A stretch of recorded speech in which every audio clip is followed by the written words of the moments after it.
Welcome to this episode of Athletic Training Chat. On this episode, we are on with Mercedes Himmons. Mercedes was a previous guest on our roundtable discussion about race in athletic training, so we follow up on some more specific things about inclusion in athletic training.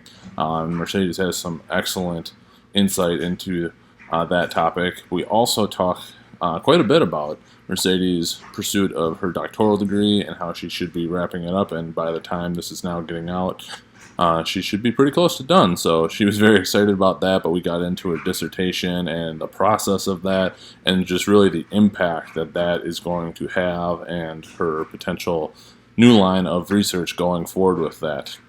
As always, we are powered by Mueller Sports Medicine. Please give them a look as you're getting everything ready for your budget, if your budget so allows this year in the craziness that is COVID. But without further ado, please enjoy this episode.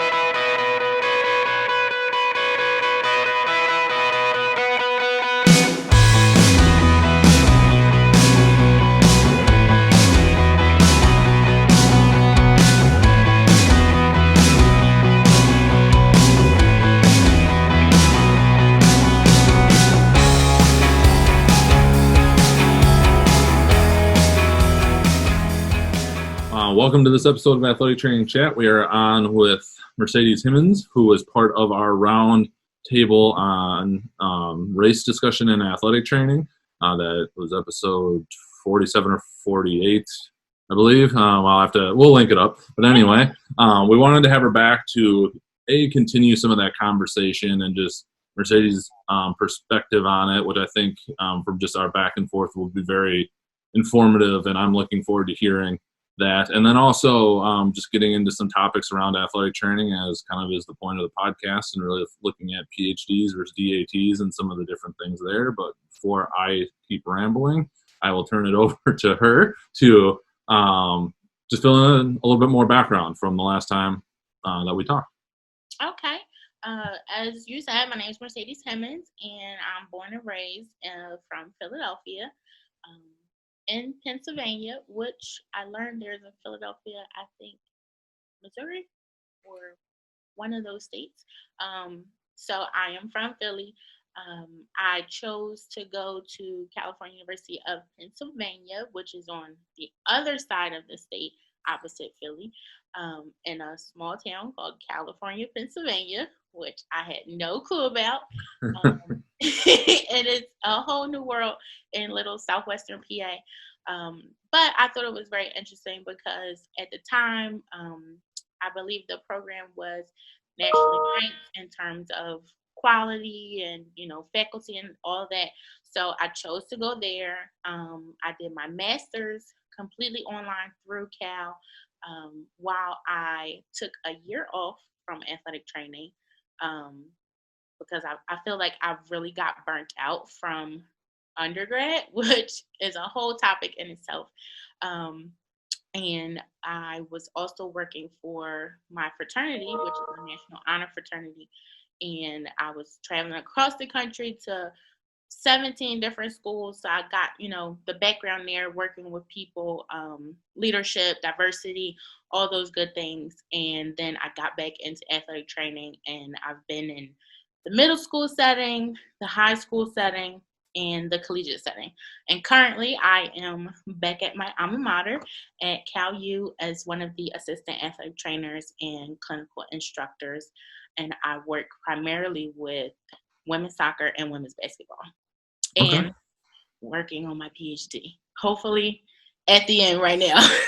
Yeah, I remember your tweet about 27,000 plus words or something about that, and I can only look forward to such immense amount of words. Yes. Oh my goodness. So one thing I thought was interesting in just our back and forth, and just when we were kind of talking about your experience with race and potential racism just within the profession, and you had mentioned, and please correct me if I'm wrong, that you really said you didn't feel like you had experienced much of that in your time as a athletic trainer. And I've never been to California, Pennsylvania, but just based on what you were saying, it has to be a very stark contrast to Philadelphia. But it just kind of wanted to go in a little bit of that, and again, just try and, like, for me and just for everybody else, like, listen and trying to understand things, and then really getting into the conversation of, actions that can be done to contribute to a feeling of inclusion for everybody. Right. So yes, Cal, PA is a very small town compared to Philly, where I felt I was a little fish in a big pond, where I got the complete opposite. I wanted that kind of small vibe, that homey feel Mm-hmm. um, for my undergrad education. And, I visited Cal at the end of my junior year of high school, and I fell in love. It was, a very small campus. At the time, it was under construction. And I feel that a lot of it was under construction throughout my entire time there. But now it's, a very beautiful campus, and a lot of people will say that. I personally feel the diversity wasn't as large as it is now, but, I had my athletic training family as well as my non-athletic training family, because I really wanted to make it a point of having friends outside of athletic training. Mm-hmm. Because we do spend so much time in our major with our classmates, with our faculty. So it was important to me to kind of find that outside of athletic training. So, I had Black friends on campus that were not in athletic training. I was the only Black person in my program or in my class. I think there was maybe one in each class. But I don't think that was a racial kind of issue.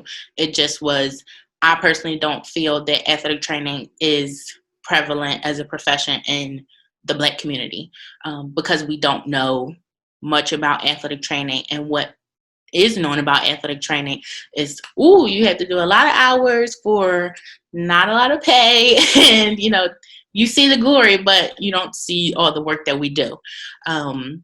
So I did feel very included in my program and on my campus. I will say that, I have my own issues with policing growing up in the inner city in Philadelphia. So that's, a separate issue. But I did feel that some of the public safety officers did not exactly make me feel safe. I think there were a few instances where racial profiling was a thing, but I kind of just viewed it as, this is the norm, and this is what I expected going to middle of nowhere, Pennsylvania. So that was really my experience. And then as a student, my faculty, they included me, they pushed me. At one point, I did go on academic probation because I fell below the GPA requirement, but I don't feel that anyone shunned me for that. They really encouraged me through it, and I was able to continue within the program. And a lot of my faculty members have been great mentors throughout my career as a student and as a professional. So I will say I feel that I've been fortunate in that aspect, and I don't think I've had any racial issues or racism issues practicing now. My work environment is inclusive, where we all try to include everyone, whether you're a student, faculty member, or a student athlete. I feel that we kind of work to build that environment. But going off of that, I am the only Black person on staff. So it's not my responsibility to kind of be the representation, but I have personally taken that on, where, Mm-hmm. I do feel that I am a good role model for the student athletes and for the students to say, I came from not an affluent background, and look where I am now. So, on the actions to contribute to inclusion, or the feeling of inclusion, and I've tried to figure out how to best ask this question in my head over and over. So I will do my best, and hopefully it comes out as something clear. Is, Uh-huh. you know, not, you know, and I've said this on the last one, being basically the definition of privilege in myself. Like, and I'm aware of that. Can't say I completely understand it yet, because I don't think that's something you always have to work on. But you know, Right. I'm definitely aware of it. Like,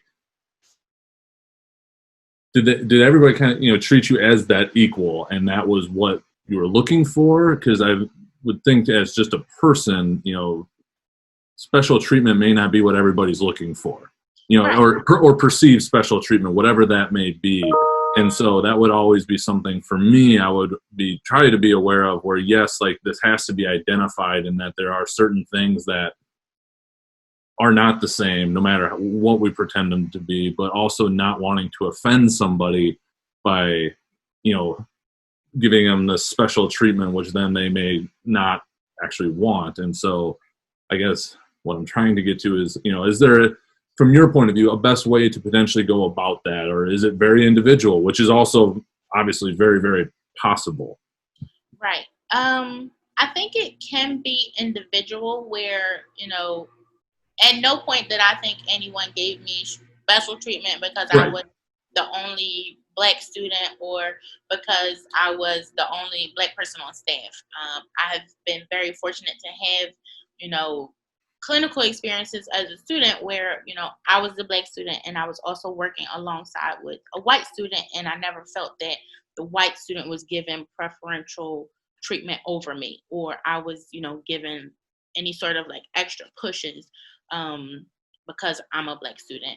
And then as a professional, you know, I am a leader within my community. So I think my opinion is viewed as important. So people want to hear what I have to say, as well as I take it upon myself to situate myself in environment so I could say, you know, maybe we need to take this look to make sure that we are not coming off as, you know, excluding anyone.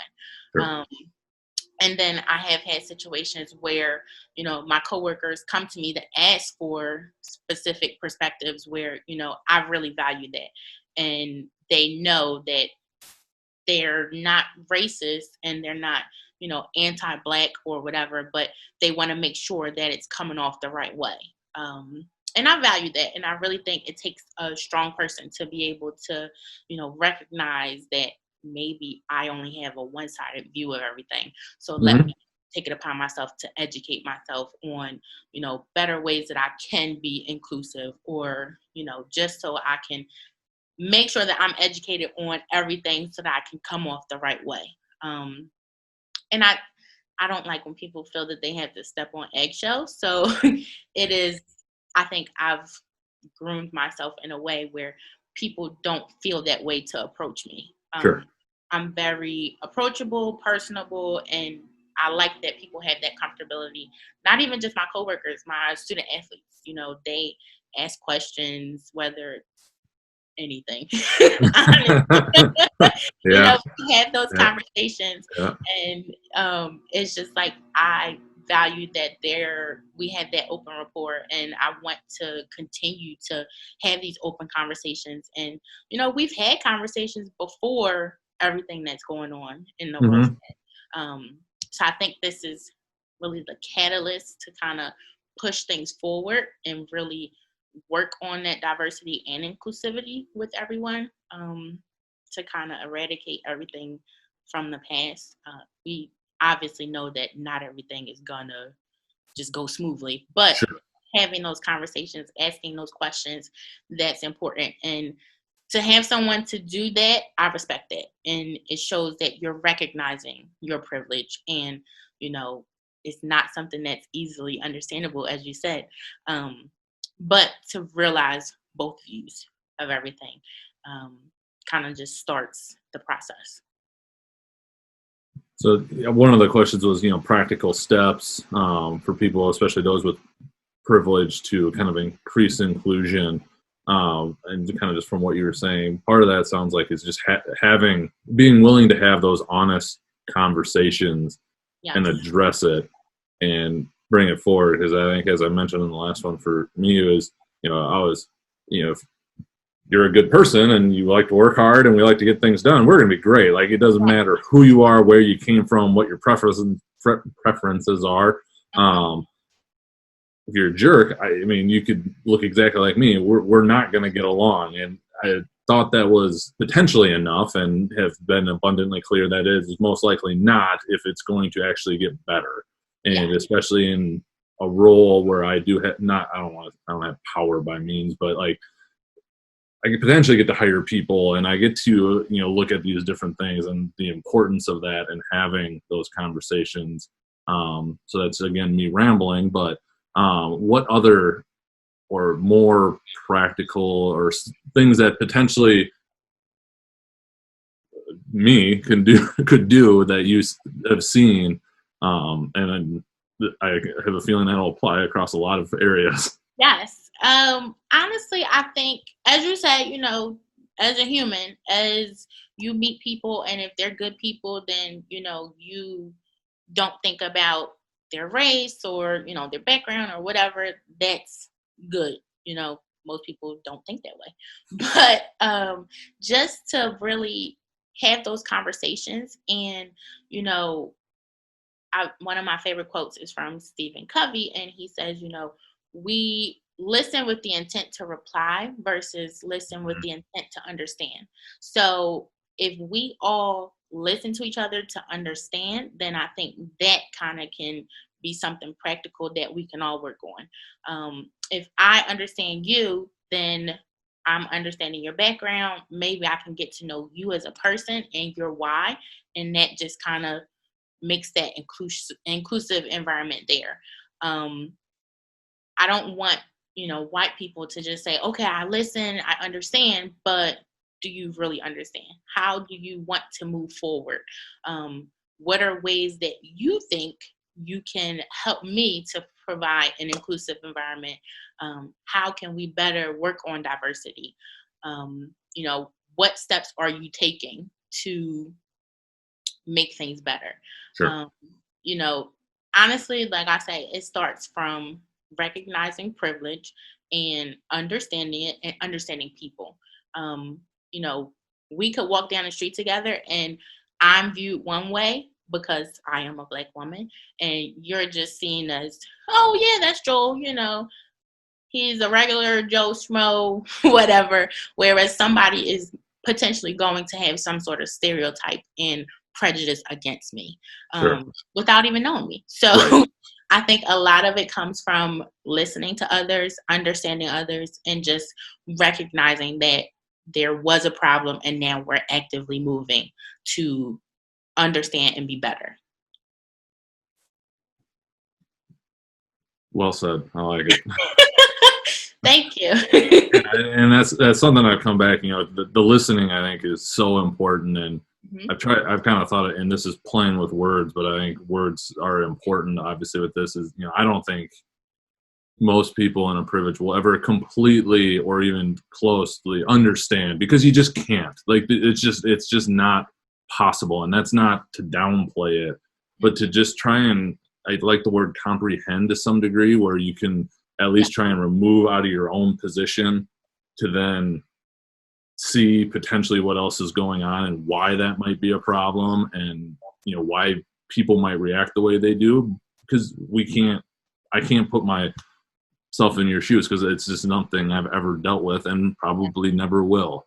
Hmm. I saw one thing the other day. It's like, unless you've had a Supreme Court decision decide what you can and cannot do, if you've never had that, you are from a privileged setup, and Right. I am most definitely sitting in that world. And I thought that was kind of interesting when you look at that and how things are in the world in our That current. is a great point. I didn't think about it that way, but it makes a lot of sense. Yeah, it Just is really just kind of eye opening, like one of those, like, oh, I'm gonna Mhm. sit with that for a second. That one, that one Oh, brought you it to your put us attention. there. Yeah, right. Anything else? No, I don't want to bypass this topic by any means, but I'm looking forward to the PhD DAT talk. But I did want to make sure that if there's anything else in this realm that you wanted to cover before we kind of transition, that we do cover that. I think it's just very important to educate yourself, whether that's, discussions like this, or, just going to someone and having those open conversations, or reading a book and understanding Black history. I think since it's not taught equally in the educational system, then a lot of people, mainly white people, just don't understand why Black people are conducting ourselves in certain ways. I will say I was very fortunate to have Black educators in my formative years. So we learned Black history. And I Mm-hmm. think a lot of that is not necessarily who I am today, but it helps me to understand how things work in America, in the world. So if we could somehow put Black history into education, then I think it will help and put a lot of things into perspective. Some people, they only have white teachers, whereas I didn't have. I mean, I had white teachers in K through 8, but I had more Black teachers than I had white teachers, and I didn't have all white teachers until I went to high school.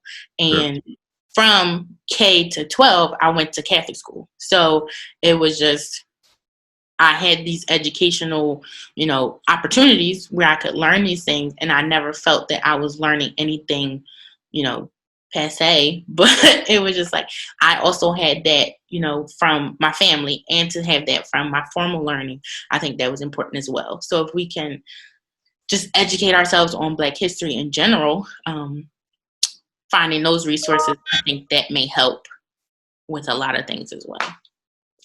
That was one I was going to ask you as you got going. Do you have books specifically that you think are really good? So I purchased, and I haven't read it quite yet, but it's next up on my list, on white fragility. But then happened to see, as I'm scrolling through Twitter, someone who is a professor in Black history and just everything around it had advised that that is not a place to necessarily start or stop, just because it doesn't get quite as deep into some of the underpinnings. Now, I haven't read it quite yet, and Right. I've seen some other ones, and they had other recommendations, so I went and those are definitely in the queue now, but just didn't know if you had anything specifically that you thought were really powerful, or anything like that.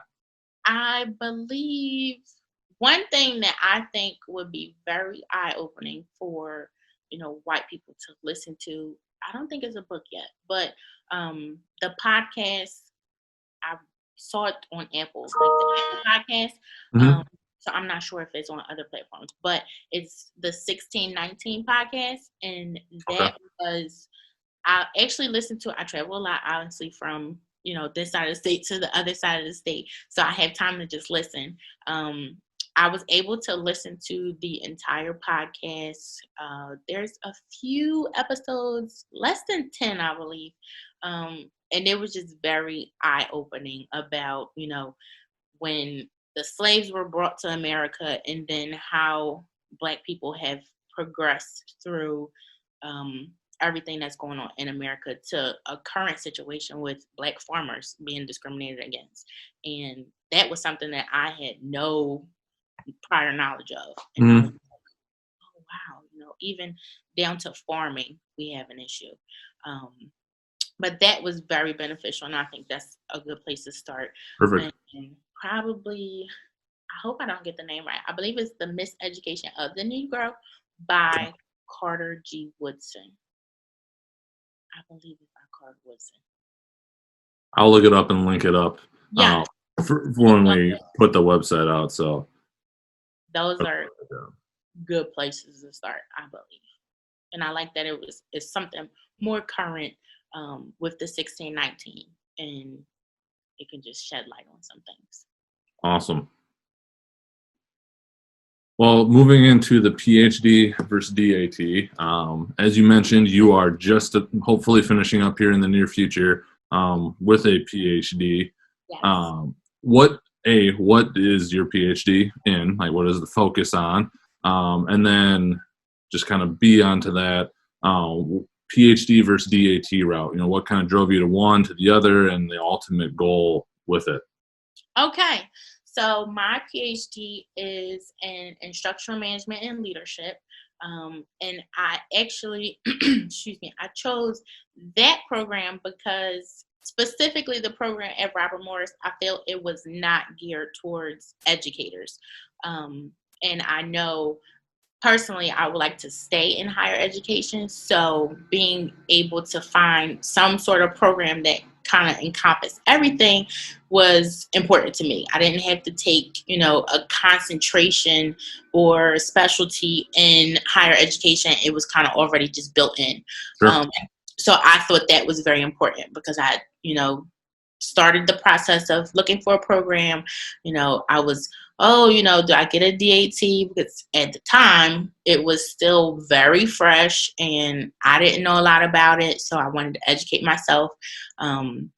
So looking at a DAT versus a PhD or a second master's or an EDD. Yep. So that program specifically, I've reached out for information and I felt that from that moment of me reaching out for information through my application process and as a student, I never felt like just a number. They kind of not held my hand, but they, wanted to give me more information, invited me to campus for a campus tour, even though it's 100% online, except for there's the last week in June is usually your summer residency. So Okay.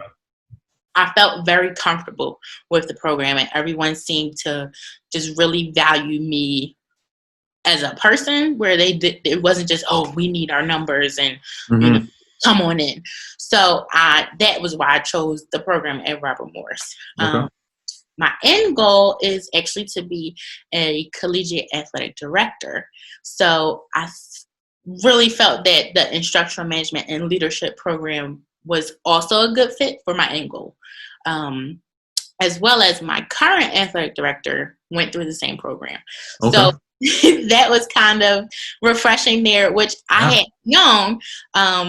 I had obviously known her as a student, but I never knew more about what she studied until my application and interview process, where they told me, oh, you went to Cal U and she's a RMU grad too. And I was like, this makes sense. So I was really, happy about that.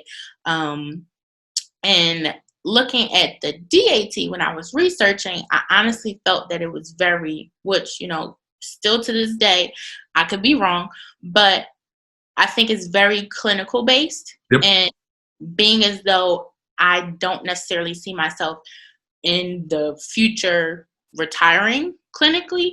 So I didn't feel it was the best fit for me. I do see the value in the DAT, and I think that it has the potential to align itself with the PhD and the EDD, but I just didn't feel it was the right route for me. No, that makes a lot of sense. I'm glad it's picking up steam because I think it's going to help the profession in the long run.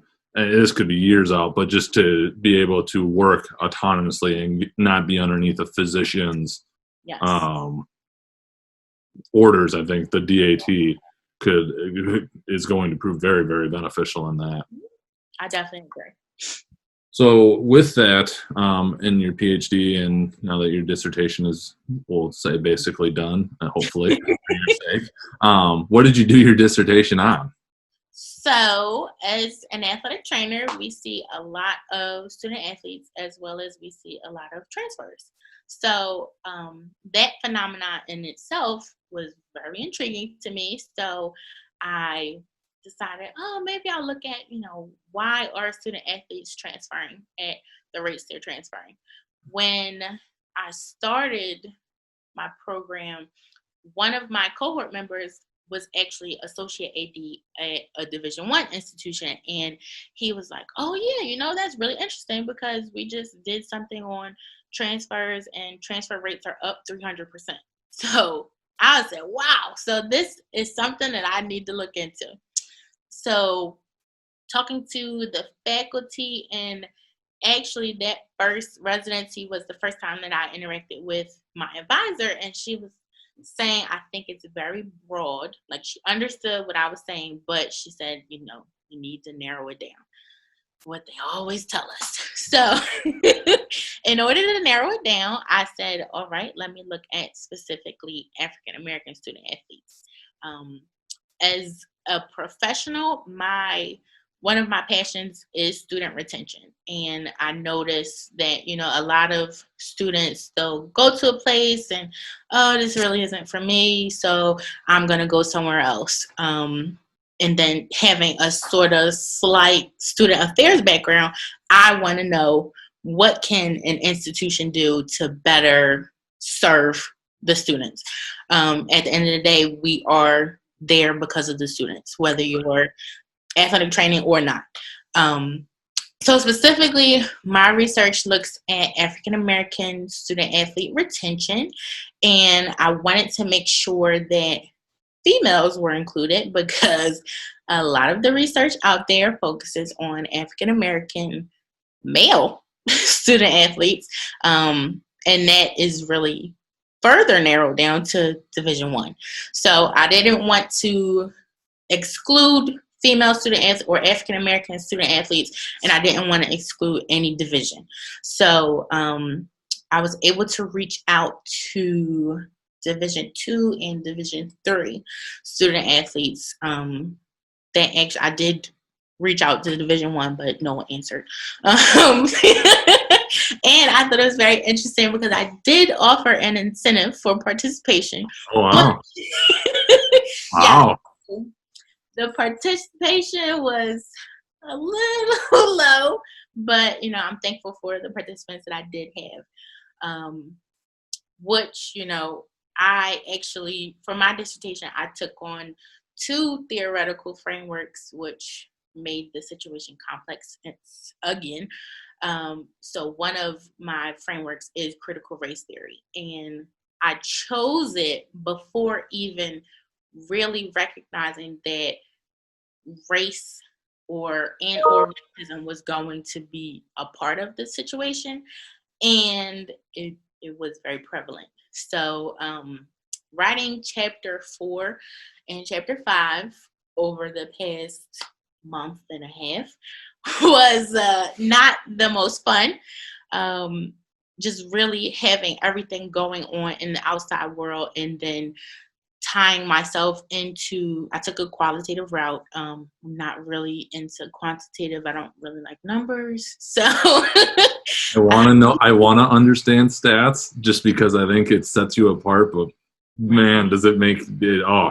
Yes, I said, no. I got a buddy that is a wizard at it, and I have 2 of them, one more than the other, and we'll get on like a group call, and they'll just go, and I just go blank, like my eyes cross. I just get. I hear you on that one. I'm like, that is not for me. So I took the qualitative route. So really, having those interviews and really delving into my data, it was very heavy, to say the least. Yeah.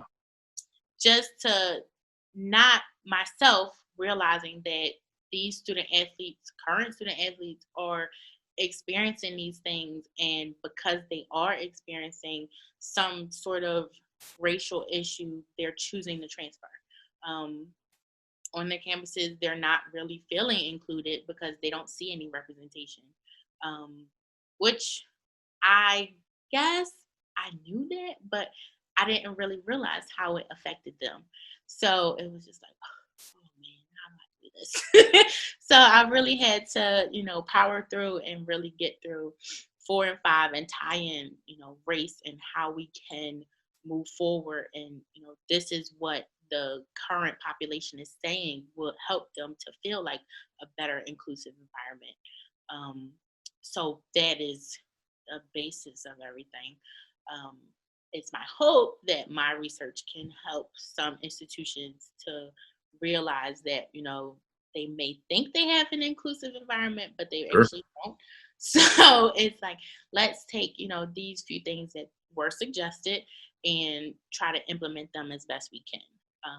Not exactly sure how things in general for higher education will pan out after coronavirus, but man. It's just like, whole other podcast, yeah. Right. Man. Like, how is this gonna move forward? Is this something I just did for nothing. Like, I hope that, something can be implemented to Sure. promote those inclusive environments and, you know, better make them feel like not just a student athlete, which most of them mention in their interviews. Just, I feel like just a student athlete, I don't feel value as a student. And I was like, what do I preach all the time? You're a student first. And at Yes. the same token, you're a person first. So that a lot of my passion and drive for my research was, I want to know your why. So, why did you choose this institution? Or, why do you want to be here? What is your end goal? And, if we can put that on an institutional level, then I think that will also help to move forward. Are you hoping to publish this once you're all said and done? Yes, I I am. would say, and if not, would you mind sending me a copy? Because I think working No at a problem. Division III institution, I just think this would be good. And you know, it's not a very diverse institution, and our athletic department doesn't represent it any better than really the institution does. I mean, there are definitely efforts. It just is not where anybody would like it to be. So I think anything more to help that understanding, it would be Yes, fantastic. So. no problem. I am willing to share with anyone that wants to read 109 pages so far. You So know, to be honest with you, sometimes I enjoy reading the dissertations more than the actual articles because the words are spread out more and it just seems easier to digest. I read the whole thing. I was like, ooh, man, I might know some things. I feel like an expert, which I should, but wow, somebody else can read this in the future and say, wow, let me network with her and she might know some stuff. There you go. So I'm willing to share with anyone that wants to read about it. Kind of as a follow up to that, you mentioned that your goal is to be an athletic director. And with that, obviously, there's no requirement to continue research. But is that something you see yourself doing, kind of having gone through this process? Obviously, if you're not going for tenure and different things like that, the pressure to get it done is solely on your own.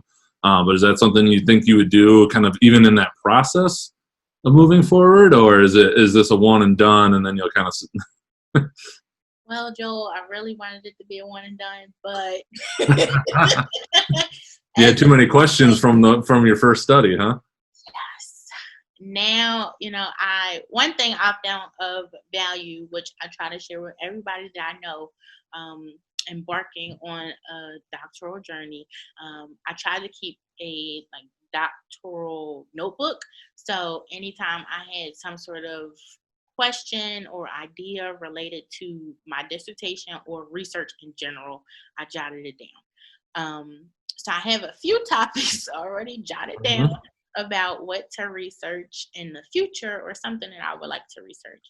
Um, it's really blows my mind at the fact as a student and probably 5 years ago, if you asked me if I wanted to do research, I would have wholeheartedly said no. Right. Um, but now things have changed and I'm just like, oh wow, I enjoy research and I didn't feel it was as big a task as I've always viewed it. Um, but I have been told by my mentors that I will, publish again and, oh, you're going to have to do this as a rite of passage. So For I sure. think it's already there. Yes, I will continue researching and I would, really like to research within athletic training as well as, retention overall Yep. in higher education. So I think that really shows just, how diverse I'm making myself and my background, that I'm not just focused on one specific thing. That makes sense. Mhm. So many areas you could go into that. It just snowballs. Like, Yeah. Yeah, it's amazing how quickly that happens. yes. Yes. Anything else around the PhD or DAT that you'd like to cover before we kind of jump into the AT Chat 5? I don't think so. I think, you have to do your research in terms of you have to know what you want to do and how a PhD, EDD, or DAT is going to tie into your end goal. So if it's not going to be beneficial, I would say you don't have to do it. Um, but it's very, very time consuming, and self care is important. And mental health is also important in your journey. Um, I've been very vocal about, just me embarking on my own mental health journey, not even just from personal reasons, but, I went through a lot mentally for or through my program, just like, is it worth it? Do I need to continue? Just a lot of different things. So I've been very transparent about that, and recognizing mental health is important, not even just for us, for our student athletes, for everybody. Yep. Kind of really ending the stigma. So just recognizing all those things, and if you feel like you can finish it out and embark on the journey, then it is for you. Definitely. Well, shall we move on to those 5 questions? Okay. First one is, where do you see athletic training going in the next 5 to 10 years? And if you could just kind of set the example. I think just in the past 5 to 10 years, we've moved forward in the right direction. And then kind of building off of that foundation for the next 5 to 10 years, I think moving to the entry-level masters for the curriculum was, the right choice, being as though if we want to get the respect and the recognition that we desire and deserve, then that's what we needed to do. And I also think it will change the dynamic of the student, because they're not going to be, in my opinion, as young moving forward into, once they start out as athletic trainers. And, honestly, like I mentioned before, I was burnt out after my program. So if we can kind of get past that, then I think that's going to be better for our future overall. And I think the programs as a whole moving forward with the curriculum is going to give more reality, if that makes sense, with, critical thinking skills and problem solving skills, which I've noticed have been lacking in general, not even just with athletic training students, with the students, the generation. Nobody wants to fail, and nobody's let them, so it's hard to put yourself out there. It's just like, oh my gosh, like you're gonna be leading the future. I'm screwed not up so many times in grad school. Oh man. Exactly. So it's like, let's work on some critical thinking and problem solving. Yep. So we're moving in the right direction, as well as we need to somehow work on retention, increasing retention of athletic trainers and decreasing attrition. And I think a lot of it comes from people are just not happy in their positions because sometimes we don't advocate for ourselves. And wholeheartedly. A lot of times we feel that, oh, we're athletic trainers, this is just the status quo, this is what it is, when if you're not advocating for yourself, you're not advocating for our profession. So I tell a lot of people, I had one position where I found out that someone that was slightly equal to me was making more than I was, and I went to HR with data from the NATA salary survey, as well as my own data of hours I worked and things I did. And I was met with, oh, well, we can't really do anything for you. So I moved on. And I found a better situation. And I think taking that risk and advocating for not only myself, but my profession, it really showed that, we can move forward. So I think if more people can do that and find the confidence to do so, it will help us. And I think the next set of leaders are going to push that for us. So we will see more of, this is what we deserve and this is what we're going to get.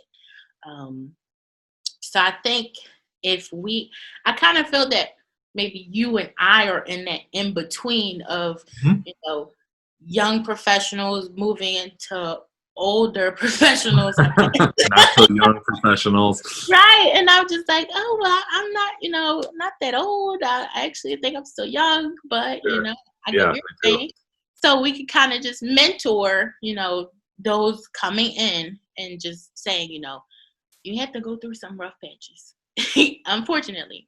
But I think that comes with anything, not just athletic training. So I think Mhm. that we are moving in the right direction. So I think the next 5 to 10 years are hopeful. I'm optimistic.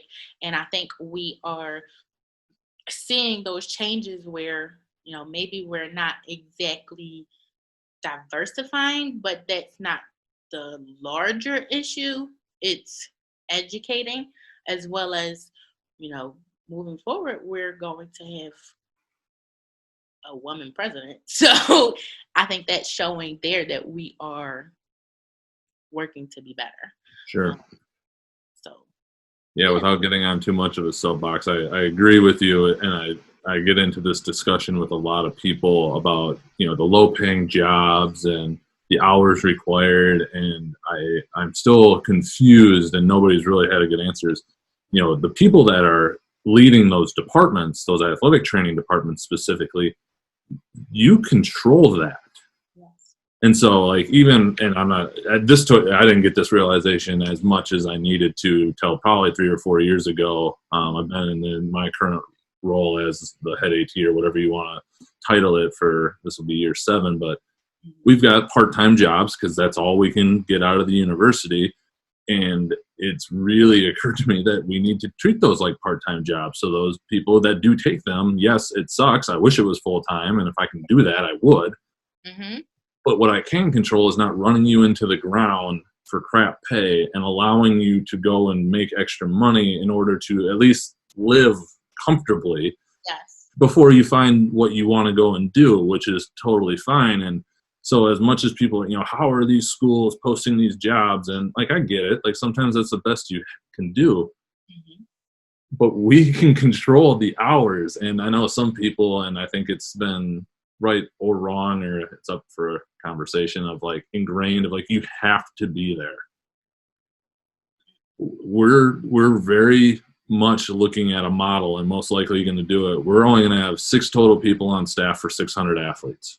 Mm. I am not going to have somebody working 60-hour weeks all year. I just won't do it. So we're going to set our open times. And if your practice occurs during that, we will be around. If it finishes after, we'll be in contact if something dramatic happens. Yep. And that sucks. But I'm also not going to run my staff ragged because of all the home events that we do and Mhm. everything like that. And so I think that'll be interesting if we can get people to look at that, and these intern positions that are now popping up, or the fellow positions that are popping up, and actually treating them like that, and not expecting 60 hours a week for 20 hours worth of pay. um, No, it's yeah. enough for me. I I'm a very strong advocate of work-life balance as an athletic trainer, and to hear you as a male athletic trainer say that you're looking for that balance. Me as a female, I have to then worry about social things, relationships, and can I have a family where Hmm.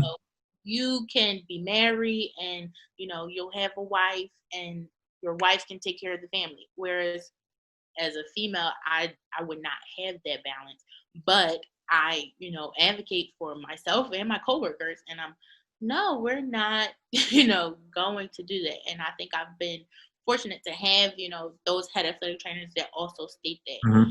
And, in the past 2 years, I've been, oh, I can't be here for everything because I have to work on my own schoolwork.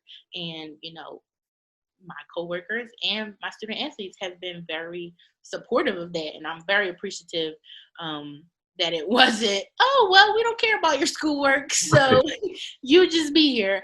And, it's very unrealistic to think that anyone can work, 60-hour weeks for low pay. So I think if we continue to speak up and speak out, then, we can move forward. And, at the high school level, if you can't afford an athletic trainer, then you can't afford athletics. So, just, oh, we have people on staff. No, I don't think you have an athletic trainer on staff. So, you figure out what you can do, and maybe you're paying someone per diem to be there for one set of hours, and you're not requiring anything else. Just because that also assist the burnout in the profession that we have. So I wholeheartedly agree with you that we can do better, and people in positions of, authority, of power, can better advocate for us.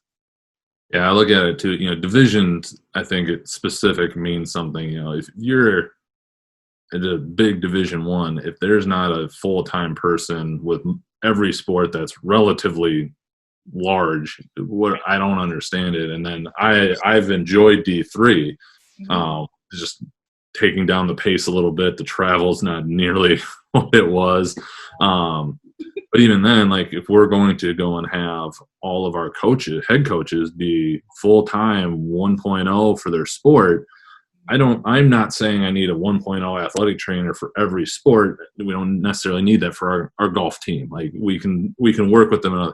But until we can get to a point where that's relatively balanced, where somebody's only working a season or two, because that's the other one I always get is you work 2 seasons. Yep. So when one coaching staff gets to pump the brakes and throttle down, we don't. Yeah. And I know they have recruiting and things like that. I get it, but I think that gets lost, and trying to bring that to a light is something I've been very, very vocal about, to some people's chagrin. Thank you for that. Moving on, before I keep talking too much, if you could go back, and please set the time frame for this, and give yourself some advice as a younger athletic trainer, when would that be, and what would you tell yourself? Ooh. I would say, probably if I could go back, maybe 7 years ago, when I was just starting out. Just to tell myself that your hard work is not unseen. I kind of just, me as a person, I just throw myself into everything that I embark on. And I did a lot. I wore a lot of hats. At one point, I was an athletic trainer at a middle school, a high school, filling in at a university. So I was just like, man, why am I doing this? And what is happening? But, at the time, my end goal was to be a collegiate athletic trainer. So I was telling myself, this is going to work out. And eventually it did. So, to just tell myself your hard work is not going unseen, and just to keep with it. I think that would be something that probably would have eased my mind for a while. I like it. What have you found to be the most influential resource in your career? My network, honestly. Like I had stated before, when I was a student at Cal, that faculty I felt was, very well known in the athletic training world, and to be able to learn from them, to work with them, as well as to then build my network to have them as a resource. I think that has really helped me as an athletic trainer, and to kind of keep that same mindset of, networking when I meet a fellow athletic trainer, to, talk to them and just, what's your background? Where have you been? Simple things like that, to kind of make myself a resource for those in my network. I think that has been the most influential, because you just never know who you're going to meet, and you don't know who they know. And, you can really put yourself in different opportunities, different situations, just because you positively networked with someone else. And I think my own network has been the best resource for my career. We hear that one quite a bit, which is, I think, honestly, a really good thing. Mm-hmm. If you could go and change or eliminate one thing, it could be a modality, a common practice, a mindset, or whatever else you choose in the field of athletic training, what would it be? I thought about this one. Like, I thought about it because I have my own pet peeves of various things, but I think honestly, something that really bothers me is the fact that the general public views us as athletic trainers as the water boy, the water girl, whatever the case may be. It really bothers me. So I think if we can change the situation to show that we're actually medical professionals, and yes, hydration is a part of our job. I have no problem with that. I call myself a hydration specialist, but Yep. I am not the water person. So if we could change that mindset, I also think that would change the way that we are viewed and respected in general. So if we could just get rid of that, it would be a great day for all of us. And I would no longer have that as a pet peeve. Yeah, it's hard when it's like such a small part of our job, but it's one of the more like visible. Yes. Especially when you think like NFL Mm-hmm. football, which, yes, the ATs are going out there, but from what I've gathered, is they actually hire people that literally are just there to get water to people. So, and those get confused because it's hard. Sometimes it's hard to tell the difference, and it's just you've got a towel and a water bottle, and you can really tell when they just go to the tent. But yeah, it's not that I think that needs to change because there was Towelgate or whatever happened on Twitter with that whole thing. Like that's not it, but it's I completely agree with you. The stuff you don't get to see because it is medical is such a bigger part of it. We're the utility tool of athletics. And I don't think a lot of people realize that. And it's just, it can be very exhausting to continue to educate that, we have a degree and, some of us, or moving forward, we're all going to have a master's degree. And, we do this. And I'm not just sitting watching sports all day like you think I do. And, I had to deal with crisis management and, dealing with, this person might want to come in and talk. And I had to be a, confidant, whatever. We just do so many things and people don't understand that. It's just like, agreed. Okay, so maybe we just do some really big educating, maybe go out into the communities. I don't know, but we can be better, or we can be seen better. There we go. Absolutely. Last one is, what does being an athletic trainer mean to you?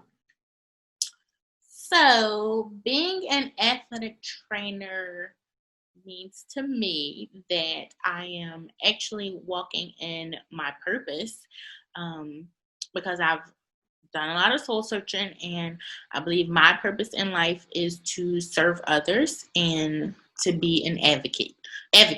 So an athletic trainer encompasses all that for me. I am here to serve my patient population and to advocate for them. And that's something that I really educate my student athletes on. I don't want to see you on the sideline. I'm not just going to take you out of your sport. I'm going to do the best that I can so that you can continue doing your best. And, you'll still have those student athletes that, oh, I don't want to tell Mercedes because then she's going to tell the coach. And it's been a lot of, no, I'm actually here to advocate for you. And in terms of your medical situation, I call the shots, not your coach. So just really letting them know that we are here for them, or I am here for them. they're understanding that and they know, like, no, I want you on the field. I don't want you to be sitting on the sidelines with me because I want to pay attention and I have to do my job. But just being an athletic trainer to me means that I am working and walking in my purpose of serving and advocating. I like it. I think that's the first time we've heard it kind of phrased that way, so that's awesome. I think that'll be really good. Anything else you'd like to share? And if not, where can people connect with you if they'd like to? I don't think there's anything else to share. I feel like we covered a lot and really delved into some things. But if people want to find me, I am on Twitter, pretty heavy on the Twitter, and Instagram. And my handle is the same for both. And Joel can just link it in. I will link those up. Yep. Or if you want to be adventurous and follow the hashtag Journey to Dr. Benz, you can find me there because I've hashtagged my journey on Twitter and on Instagram. So I can be found there. And I'm on LinkedIn, and that is my first and last name. Yes, Mercedes. Awesome. So if you want to connect there, that works for me too. Perfect. Well, thank you very much for taking the time and no problem. Following up on everything. Thank you for having me. I really enjoyed it. Well, that's good to hear. We're happy to hear that. All right. Thank you. No problem.